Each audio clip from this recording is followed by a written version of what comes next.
नमस्कार, स्वागत है आप सबका नॉलेज प्लगइन में। आज हम लोग मिश्रण और एलिगेशन का पार्ट 2 करेंगे। पिछले जो हम लोग किए थे, उसके अंतर्गत हम लोगों ने बेसिक मिश्रण का क्वेश्चन सॉल्व करना सीखे थे। ये आज जो हम लोग करेंगे, थोड़ा एडवांस लेवल के भी कुछ क्वेश्चन करेंगे, कुछ ईज़ी लेवल के भी क्वेश्चन करेंगे। तो चलिए आज का क्लास स्टार्ट करते हैं। पहला प्रश्न है 30% अल्कोहल वाले एक मिश्रण को 50% अल्कोहल वाले एक मिश्रण में किस अनुपात में मिलाया जाए कि प्राप्त मिश्रण में 45% अल्कोहल हो। यानी कि जो दो तरह के अल्कोहल है, पहले 30 और 50, उसे मिला के हम लोग को एवरेज जो है 45 करना होगा। तो हम लोगों ने क्या सीखा था, एक तरफ में कम एक तरफ में अधिक को लिख लेंगे। कम जो कि यहाँ पर 30% है, अधिक जो कि यहाँ पर 50% है, उसे लिख लेंगे।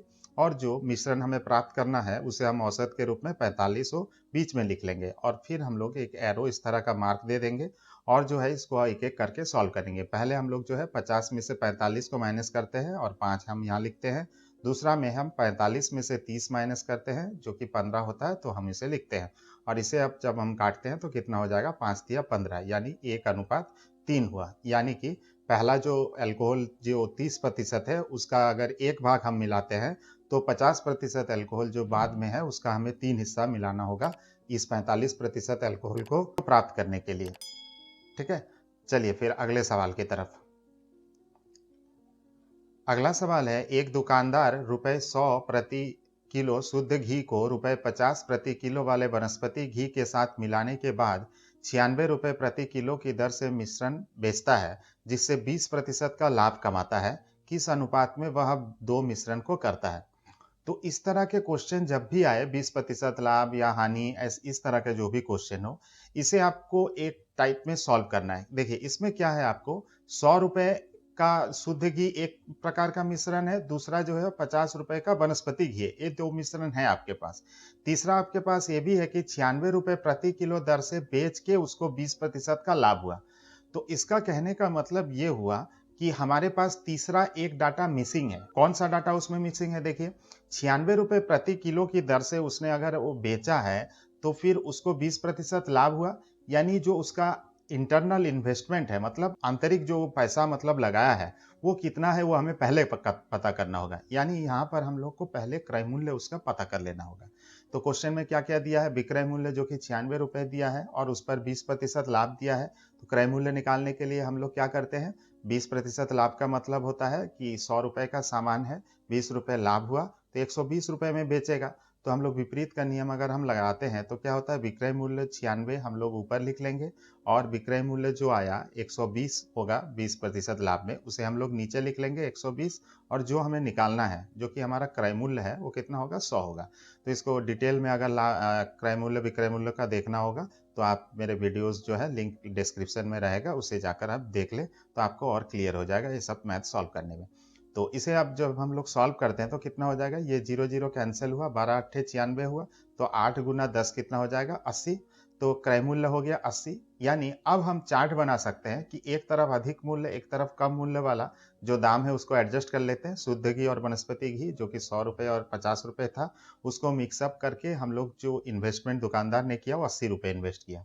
ये मिश्रण बनाने के लिए इस तरह का मिश्रण वो बनाया 80 रुपए। ठीक है, तो इसे अब हम लोग क्रॉस के नियम से अगर हम लोग सॉल्व कर लेते हैं तो कितना हो जाएगा, 80 में से 50 घटाते हैं तो 30 और 100 में से 80 घटाते हैं तो 20 आ गया। 0 0 कैंसिल हो जाएगा, 3:2 आ जाएगा। ठीक है, यानी जो शुद्ध घी है वो अगर 3 किलो मिलाता है तो उसे वनस्पति घी 2 किलो मिलाना होगा, तब जो है वो 80 रुपए उसका एवरेज पहुंच जाता है। और इसी 80 रुपए दर से जब वो अपना इन्वेस्टमेंट लगा और उसको 96 रुपए में बेचा है, यानी उसको 20% उसमें लाभ हुआ। ठीक है, तो टाइप समझ में आया। 20% लाभ वगैरह इस तरह का जो भी प्रश्न रहे, पहले आपको क्रय मूल्य खोज लेना होगा और उसे हम लोग बीच में एवरेज मानकर उसको हम लोग सॉल्व करेंगे। तो इसी तरह का एक प्रश्न और हम लोग आगे देख लेते हैं। ये प्रश्न है कि एक व्यक्ति के पास 1 लाख रुपए थे, वह इसमें से कुछ धन को 9% वार्षिक दर पर तथा शेष धन को 10% वार्षिक दर से साधारण ब्याज पर देता है। इनमें यदि इनसे उसकी कुल वार्षिक आय 9400 रुपए हो तो 10% की दर से उसका कितना धन उधार दिया। तो इसमें क्या है कि टोटल एक बिजनेसमैन एक व्यक्ति ने 1 लाख रुपए उसको था जिसको दो पार्ट में लगाया। एक पार्ट में उसको 9% ब्याज मिल रहा था, दूसरे पार्ट में उसको 10% मिल रहा था और कुल मिलाकर उसको 9400 रुपये फायदा हुआ, 9400 फायदा हुआ। हमें 10% वाला हिस्सा निकालना है, मतलब 2 हिस्सा तो था, उसमें 10% वाला हिस्सा निकालना है। तो ये 10% को आप बाद में निकालिए। आप पहले एक बेसिक समझिए कि जो 1 लाख रुपए है, उसको हम लोग यहाँ जो भी हिसाब है 1 वर्ष का है, यानी कि 1 लाख रुपए का 1 वर्ष में उसको 9400, 9400 रुपये उसको सूद मिला। तो साधारण ब्याज का जो हम लोग फॉर्मूला पढ़े हैं, क्या पढ़े हैं? P into R into T by 100। इसमें अगर हम बैठाते हैं तो क्या होगा? साधारण ब्याज यानी जो उसको वार्षिक आय हुआ वही उसका ब्याज है, 9400 रुपये। उसको हम अगर बैठा लेते हैं तो बटा 100 इधर आके गुना 100 हो गया, बटा में P यानी जो उसका प्रिंसिपल वैल्यू यानी जो शुरू में पैसा लगाया कितना था? 1 लाख रुपए।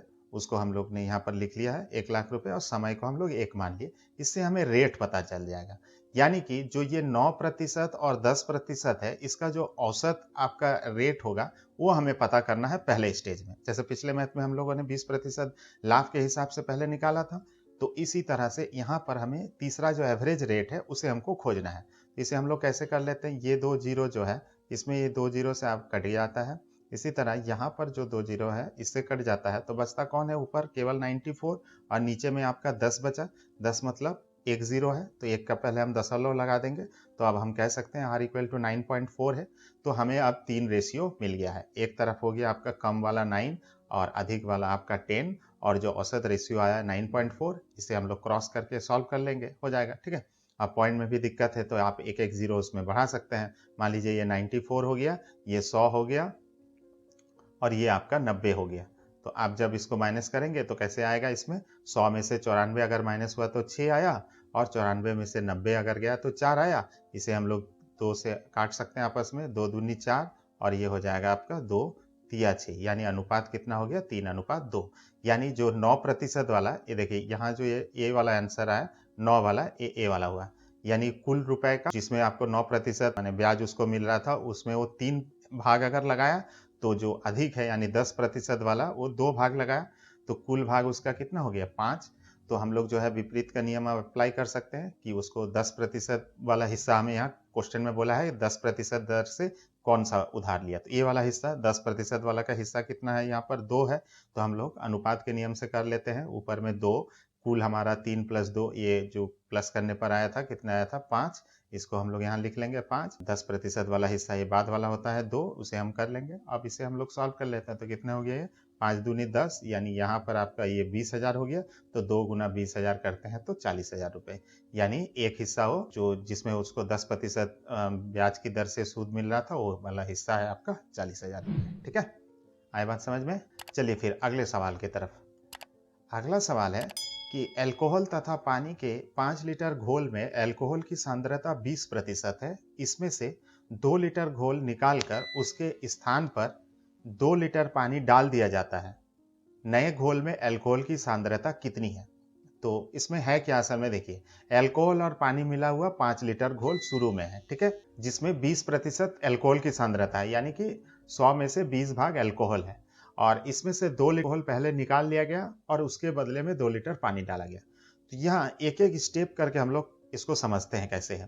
पहले वो था 5 लीटर था, लेकिन उसमें से 2 लीटर जो है घोल, यहाँ पर लिखा गया है 2 लीटर घोल निकाल लिया गया। तो अब जो है वो 2 लीटर घोल को हम पहले निकाल लेते हैं।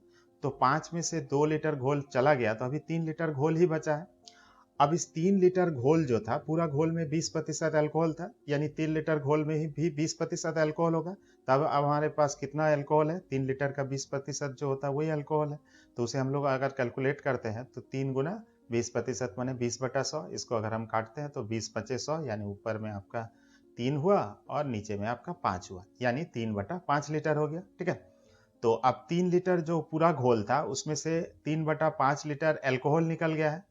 तो अल्कोहल का मात्रा देखिए, नया जो भी डाला है बाद में 2 लीटर, और क्या किया बाद में? वो पानी डाला, अल्कोहल तो नहीं डाला।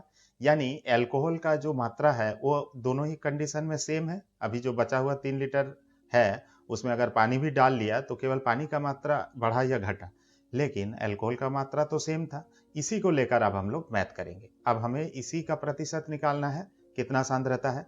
तो अब जो है हम लोग अगर पानी उसमें 2 लीटर डाल लेते हैं, तो जो 3 लीटर पूरा घोल था वो अब फिर से 5 लीटर बन गया, पहले का जैसा 5 लीटर बन गया। उसमें जो अल्कोहल का मात्रा 3/5 लीटर है वो तो फिक्स है। तो हम उसका सांद्रता कैसे निकालेंगे? जो मार्क होता है उसका नियम क्या होता है? कुल मार्क नीचे जो आता है ऊपर लिखा जाता है। सेम इसी तरह यहाँ पर घोल जो है, कुल घोल है 5 लीटर, ये नीचे रहा और जितना आपका एल्कोहल है ऊपर रहा। सांद्रता निकालना है प्रतिशत में, तो हम गुना 100 करके हम प्रतिशत निकाल सकते हैं। ठीक है, तो इसको अब हम गुना 100% अगर कर लेते हैं तो ये आपस में हम काट लेते हैं किस तरह से होगा। तो ये जो 5 है ये भी नीचे आ जाता है, तो 5 पचे 25 हो जा रहा है, 3/25। इसको अगर हम यहाँ पर काटते हैं तो कितना हो गया? 25 चौके 100 यानी 4 12%, यानी अल्कोहल का सांद्रता अब घट के कितना हो जाएगा? 12%। ठीक है, आई होप कि वीडियो आपको अच्छा लगा है। अगर अच्छा लगा है तो प्लीज़ एक लाइक बटन दबा दीजिए और हमारे चैनल को अभी तक सब्सक्राइब नहीं किए हैं तो प्लीज़ सब्सक्राइब करिए और ऐसे ही हमारे साथ बने रहिए। Thank you very much for watching.